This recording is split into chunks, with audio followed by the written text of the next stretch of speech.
Next, we've got Vanessa Gebby reading Her on the Corner, Mark Holyhan reading It's Rose, and June English reading Silent Spy.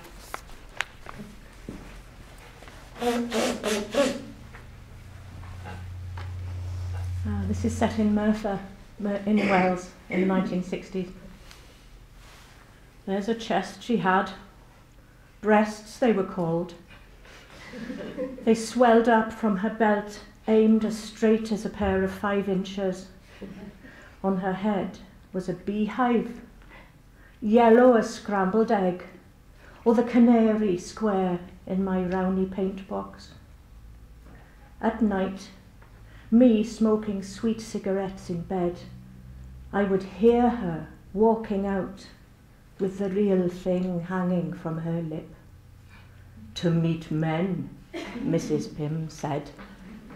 Them stilettos could stab through working men's boots. I'm sure she was right.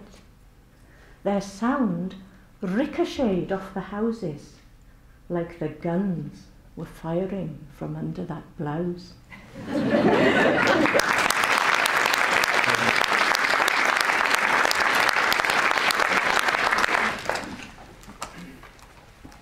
Hi, this one's called It's Rose. Her words are modulated and creep like the creek water through mud and grass by the culvert where tadpoles clutch stems with fetus legs. Rose has fried an egg and left a plate overturned on top to keep it warm, honey, while she talks, her hand on a glass of Gallo, nails red and as chipped as porcelain petals, tapping the kitchen tiles to Peggy Lee. The top half of her glass is tinted green, like old sunglasses, fingerprinted and filled with red that looks brown under the reflection from the windows and a blot of lipstick. The base of the glass, made of concentric circles of clear glass marbles, reflects my face again and again and again. As it rises, slowly tilting, circled by fingers, echoing the glass curve, urgently clutching. Rose talks of the dead and nods carefully after each sentence of death.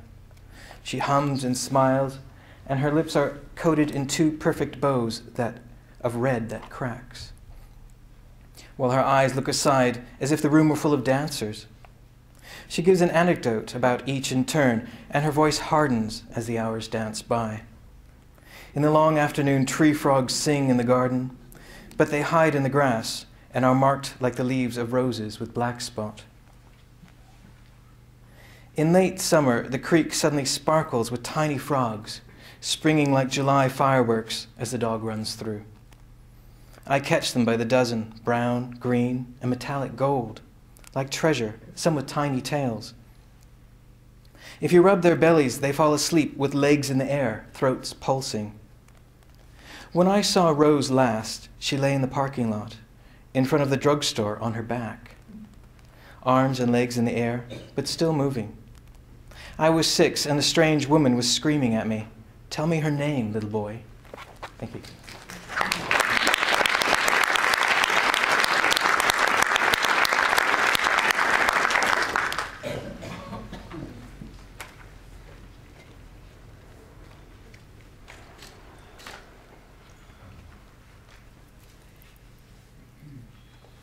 Silent Spy. I'm following my cousin and some chap.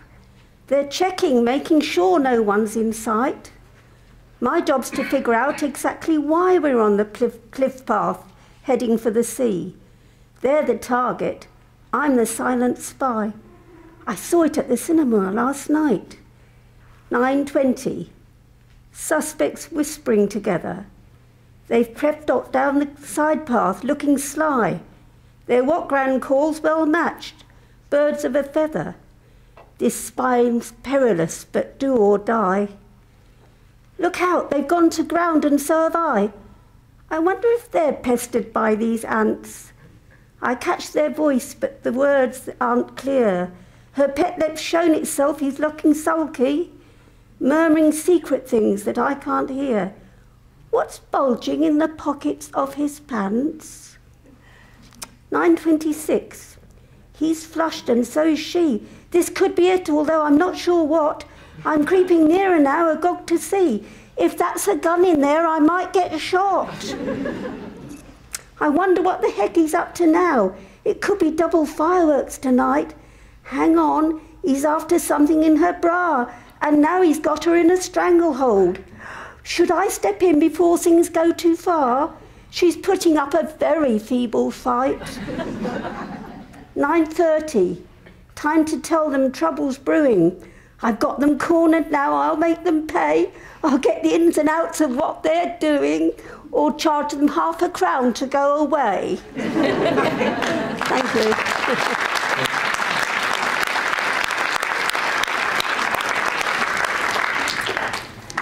Okay, the last three in this half, we've got Victoria Ann Bully reading The Photograph, Vicky Wilson reading Migration, and Abigail Morley reading Make Me Love You.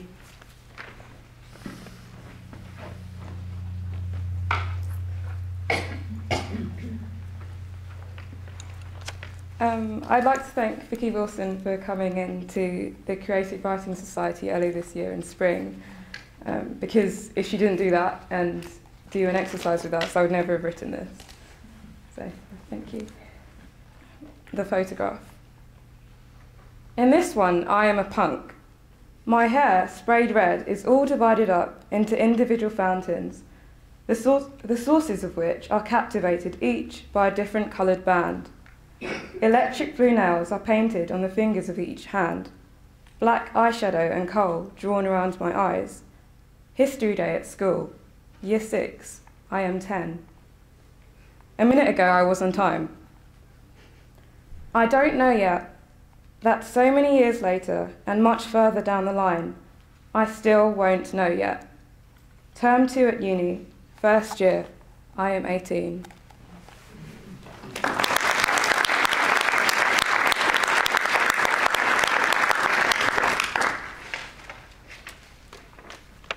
This is a poem that dates from my own adolescence when I was only slightly younger than Victoria Ann. And to appreciate it, you might need to remember the Birdie song, which was a cheesy hit that was around in the 80s. It's called Migration. Smoke hangs blue and stubborn as coal dust in the working men's club in West Cornforth, where we girls sip gin and orange, tap purple nails on sticky tables, as brothers replay the afternoon's match and fathers sink pints bought with women's wages. Then the Birdie song's accordion and papa bass call mums and nans to the parquet, a flutter of pastel crimpling crests of black back-combed hair dipping in the disco lights. As the rows shuffle sideways, clap, slap hands to feet, manoeuvring within the dance floor cage. Turn, repeat, keeping each other right. Turn, repeat. We girls flick our fringes. Undo one more button at the thigh of crushed velvet middies, waiting our chance to step out of line.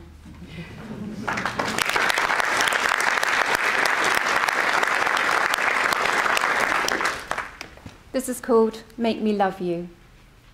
You taught me how to pinch the sky and let a gap breathe through the crack, slowly pulling apart our thumbs and fingers to capture a person at great distance.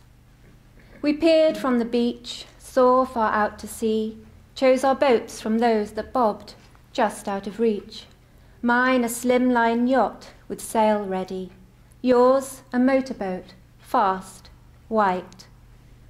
We loosened our fingers, let our boats leave the bay, and swam out as far as the old fishing trawler. We swept our hands along its length, stroking the weed caught on its side.